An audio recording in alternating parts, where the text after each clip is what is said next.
5 ans à mûrir ce projet.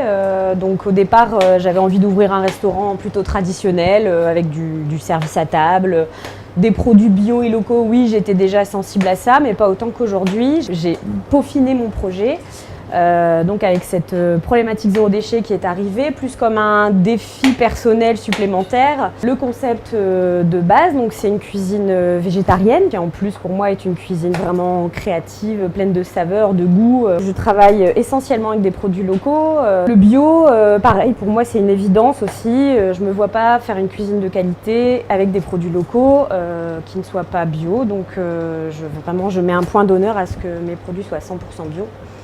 Et donc pour la problématique liée au zéro déchet, eh bien, je me confronte à certains problèmes qui doivent me faire abandonner certaines recettes. J'essaye en fait le plus possible de commander des très gros contenants. Donc par exemple le sucre, ça va être des stacks de 25 kg, la farine également.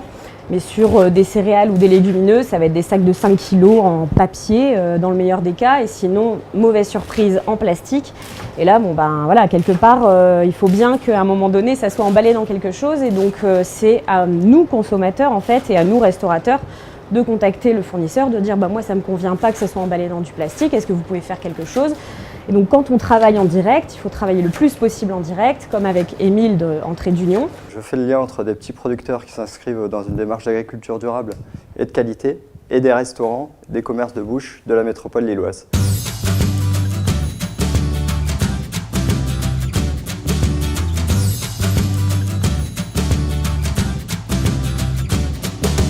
Je fais la tournée des fermes plusieurs fois par semaine et je livre les restaurants avec ces bons petits produits.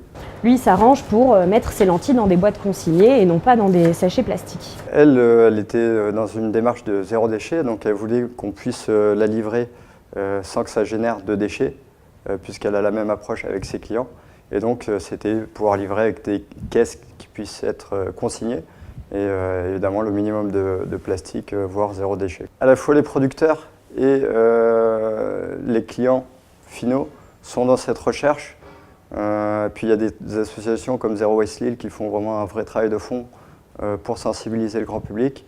Donc au fur et à mesure, ça découle sur tout le monde et tout le monde a envie de s'y mettre et de progresser. La plupart des producteurs avec lesquels je bosse sont aussi sur des circuits tels que les AMAP ou des réseaux de court-circuits en ligne. Et donc ils sont vraiment dans cet échange avec le consommateur final qui demande de vraiment réduire ses déchets. On travaille main dans la main avec les producteurs qui fixent les prix. Et donc on travaille sur notre juste rémunération de producteurs pour que chacun puisse vivre de son travail à 50 km de chez nous, sur une sorte de commerce équitable local. Donc le comptoir végétal est un traiteur uniquement emporté. Donc les plats sont au même prix, au poids et au même prix.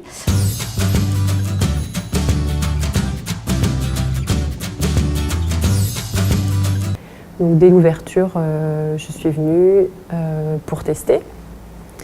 Et donc j'ai testé différentes recettes et depuis je viens régulièrement, une fois par semaine. C'est toujours des recettes qui viennent d'autres pays. Donc c'est vraiment la découverte d'autres saveurs. Je viens avec mes contenants et je réutilise mes contenants au fur et à mesure. Donc je viens avec différentes tailles, différentes matières selon mon besoin. Et il faut juste prévoir un petit peu à l'avance et prendre des contenants en plus pour les coups de cœur ou les choses imprévues. Et c'est très facile. Et si on oublie, de toute façon, ici, il y a des contenants qu'on peut consigner, donc c'est parfait. À bientôt. Au revoir.